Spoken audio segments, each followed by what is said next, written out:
राज्याचे उपमुख्यमंत्री देवेंद्र फडणवीस यांनी नागपुरातील रेशीमबाग येथील संघ कार्यालयाला आज भेट दिली आहे. संघ कार्यालयातील वरिष्ठ पदाधिकाऱ्यांची आज देवेंद्र फडणवीस यांनी भेट घेतल्याची माहिती समोर आली आहे. विशेष बाब म्हणजे संघाच्या वरिष्ठ नेत्यांसोबत गेल्या 15 दिवसातली ही सलग दुसरी फडणवीसांची भेट आहे. राष्ट्रीय पदासाठी देवेंद्र फडणवीस यांच्या नावाची चर्चा असताना या भेटीला विशेष महत्त्व आले आहे. साधारण अर्धा तास या बैठकीत चर्चा झाल्याचीही माहिती समोर आली आहे. राष्ट्रीय अध्यक्षपदासाठी देवेंद्र फडणवीस यांच्या नावाची सर्वत्र चर्चा आहे. त्याच पार्श्वभूमीवर ही भेट झाल्याची प्राथमिक माहिती समोर आली आहे. अनिल देशमुख हे त्यांच्या पीएच्या माध्यमातून पैसे घेत होते असा आरोप सचिन वाझे यांनी केला आहे. मी त्यांच्या पीएकडे पैसे देत होतो याबद्दल सर्व माहिती मी फडणवीसांना पत्र लिहून दिली असे वाझे यांनी म्हटले आहे. त्यांच्या या दाव्याने आता मोठी खळबळ उडाली आहे. माजी गृहमंत्री अनिल देशमुख आपल्या पीएमार्फत वसुली करत होते.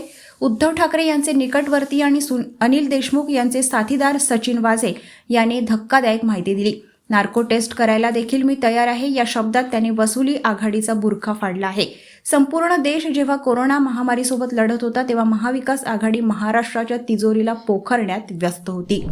बॅनरवर उद्धव ठाकरे वाघ बनवून डरकाळी फोडत असल्याचे व्यंगचित्र देखील काढण्यात आले.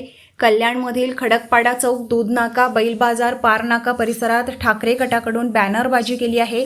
या बॅनरच्या माध्यमातून भाजपला डिवचण्याचा प्रयत्न सुरू आहे. महाराष्ट्रातील राजकारणातील स्तर खालावत चालला आहे.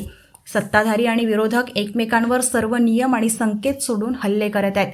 2 दिवसांपूर्वी शिवसेना उद्धव बाळासाहेब ठाकरेंचे नेते उद्धव ठाकरे यांनी भाजप नेते व उपमुख्यमंत्री देवेंद्र फडणवीस यांच्यावर जोरदार हल्ला केला होता.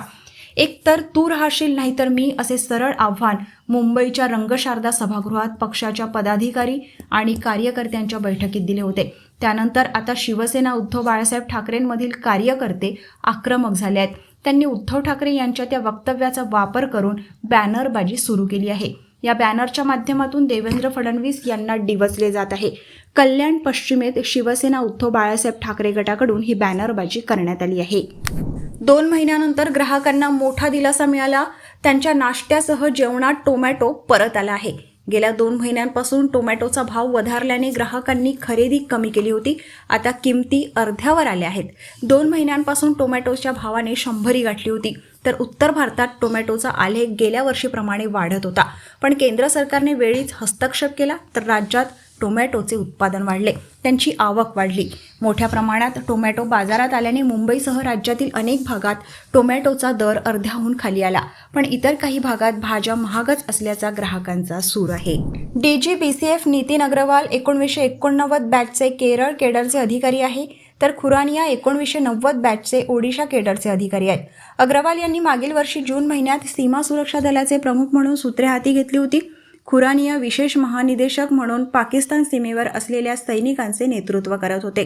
जम्मू काश्मीरमध्ये अतिरेक्यांनी गेल्या काही दिवसात अनेक हल्ले केले. त्या हल्ल्यांमध्ये भारताचे जवानही शहीद झाले. अतिरेकी सक्रिय झाल्यामुळे विरोधकांनी मोदी सरकारला घेरले आहे. त्यानंतर तातडीने सरकारने पावले उचलत अधिकाऱ्यांवर कारवाई केली आहे. इस्रायल आणि इराणमधील तणावाच्या पार्श्वभूमीवर एअर इंडियाचा मोठा निर्णय. तेल आविवाला जाणाऱ्या सर्व विमानांची उड्डाण 8 ऑगस्टपर्यंत रद्द. प्रवासी आणि क्रू मेंबरची सुरक्षा ही आमची प्राथमिकता आहे असं एअर इंडियाने म्हटलं आहे. मध्य पूर्वेतील देशांमधील तणावाची परिस्थिती पाहता आम्ही हा निर्णय घेत आहोत असं एअर इंडियाने सांगितलं आहे. ज्या प्रवाशांनी तिकीटं काढली होती ती रद्द केल्यानंतर त्यावरची रक्कम प्रवाशांना पुन्हा दिली जाईल असं एअर इंडियाकडून सांगण्यात आलंय. एकीकडे विधानसभेची तयारी राज्यात जोरदार सुरू आहे. असं असताना शेतकरी कामगार पक्षाचे नेते जयंत पाटील यांनी एक वक्तव्य करत राजकीय वर्तुळात खळबळ उडवून दिली आहे. विधानसभेची धामधूम सुरू असताना दिल्लीत मोठ्या उलाढाली होणार असल्याचे जयंत पाटील यांनी सांगितले. त्यासाठी दिल्लीत शरद पवार सध्या ठाण मांडून बसले आहेत असे जाहीर वक्तव्य त्यांनी केले. पाटील शेतकरी कामगार पक्षाच्या अधिवेशनात बोलत होते. शेतकरी कामगार पक्षाचे अधिवेशन सध्या पंढरपूर येथे पार पडत आहे.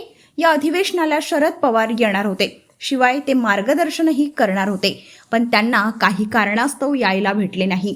पवार अधिवेशनाला का आले नाहीत याचे स्पष्टीकरण जयंत पाटील यांनी दिले आहे. कोल्हापुरातील शिरोळ तालुक्यात आज मोठी दुर्घटना घडली. कृष्णा नदीला आलेल्या पुरामुळे अनेक गावांचा संपर्क तुटलेला आहे. अशातच पुराच्या पाण्यातून जाताना बस्तवाड येथे ट्रॅक्टर ट्रॉली पलटी झाली. या दुर्घटनेत एकाचा मृत्यू झाला तर 2 जण बेपत्ता आहेत. मिळालेल्या माहितीनुसार अक्कीवाट बस्तवाड मार्गावर 7 जण केळी आणण्यासाठी निघाले होते. याच मार्गावर अक्कीवाट गावचा पाणी पुरवठा सुरळीत करण्यासाठी काही जण आले होते. दरम्यान केळी आणण्यासाठी निघालेला ट्रॅक्टर पलटी झाला. यातील 7 जण पुराच्या पाण्यात वाहून जाऊ लागले. यावेळी पाणी पुरवठा सुरळीत करण्यासाठी आलेल्या ग्रामपंचायत कर्मचाऱ्यांनी त्यांना वाचवण्याचा प्रयत्न केला. बुडालेल्या 7 जणांपैकी 3 जण पोहत आले तर 2 वाचवण्यात आलं. मात्र बचाव करणाऱ्या कर्मचाऱ्यांपैकी 1 जण बुडालेल्यापैकी 2 जण यात वाहून गेले. एकाचा मृतदेह सापडला असून 2 जण बेपत्ता आहेत. घटनेची माहिती मिळताच NDRF पथक, पोलीस आणि जिल्हा प्रशासनातील कर्मचारी घटनास्थळी दाखल झाले. बुडालेल्यांचा तपास सुरू केला. दुपारपर्यंत 1 मृतदेह सापडला तर 2 अद्याप तपास सुरू आहे. शिवसेना उद्धव बाळासाहेब ठाकरे पक्षाचे प्रमुख उद्धव ठाकरे यांनी पंतप्रधान नरेंद्र मोदी यांच्यावर केलेली टीका भाजपच्या जिव्हारी लागली आहे. त्यामुळे भाजपचे ज्येष्ठ नेते तथा रत्नागिरी सिंधुदुर्गचे खासदार नारायण राणे यांनी अतिशय तिखट शब्दात उद्धव ठाकरे यांना प्रत्युत्तर दिलं आहे. उद्धव ठाकरे यांनी नरेंद्र मोदी यांना चॅलेंज देण्याची अवकात नाही अशी खोचक टीका नारायण राणे यांनी केली आहे. नारायण राणे एवढ्यावर थांबले नाही तर उद्धव ठाकरे तुम्ही वाकड्यात शिरला तर तुम्हाला तसंच उत्तर दिलं जाईल असा इशारा नारायण राणे यांनी दिला. तसेच आपले मुख्यमंत्री पद हे महाराष्ट्रासाठी कलंक होते. आपल्या कारकिर्दीत महाराष्ट्र 10 वर्षे मागे गेला असा दावा नारायण राणे यांनी उद्धव ठाकरे यांना उद्देशून केला. तसेच मातोश्रीत बसून धमकीची भाषा षंढच करू शकतो असा घणाघातही नारायण राणे यांनी केला. साताऱ्यात एक भीषण अपघात झाल्याची घटना समोर आली आहे. एका स्कॉर्पिओ गाडी 500 फूट दरीत कोसळल्याने हा अपघात झाला आहे. यामध्ये 2 जण जागीच ठार झाले आहेत तर 2 जण गंभीर जखमी झाले आहेत. यवतेश्वर घाटातील गणेश खिंडीत हा अपघात झालाय. या अपघाताचे धक्कादायक व्हिडिओ समोर आले आहे. रायगडमध्ये आदिवासी बांधव कसं जीवन जगतात याचं धक्कादायक वास्तव समोर आलं आहे. खालापूर तालुक्यातील आरकसवाडी, पिरकटवाडी, उंबरणेवाडी या आदिवासी ठाकूर वस्तीवर जायला साधा रस्ता सुद्धा नाही.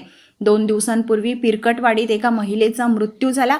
अंत्यसंस्कारासाठी तिचा मृतदेह ग्रामस्थांना कंबरभर पाण्यातून नेण्याची वेळ आली. कंबरभर पाण्यातून काढण्यात आलेल्या या अंत्ययात्रेचा व्हिडिओ आता समोर आला आहे. हा व्हिडिओ सध्या सोशल मीडियावर तुफान व्हायरल होत आहे. अनेक वाड्या आजही मूलभूत सुविधांपासून वंचित राहिल्याचं भयान वास्तव आपल्याला या दृश्यांमधून समोर येते. याकडे नेत्यांचं लक्ष कधी जाणार हाच प्रश्न आहे. आरोग्यासह सर्वांच्या परिवाराची काळजी घेणाऱ्या आशा भगिनींच्या कामांमध्ये सुलभता यावी तसेच त्यांची कार्यक्षमता वाढावी यासाठी सरकारने अँड्रॉइड फोन देण्याचा निर्णय घेतलाय. यासोबतच त्यांच्या मोबाईलला वार्षिक रिचार्ज देण्याची ही व्यवस्था खनिज निधीतून करण्यात आली आहे. आशा सेविकांच्या मानधनात वाढ करण्याचा तसेच त्यांना रुपये 10 लाखांपर्यंतचा विमा देण्याचा निर्णय देखील शासनाने घेतला आहे अशी माहिती उपमुख्यमंत्री देवेंद्र फडणवीस यांनी दिली. नागपूरच्या नवनिर्मित प्राथमिक आरोग्य केंद्र व निवासस्थानांचे आज रेशीमबाग, नागपूर येथे लोकार्पण केले.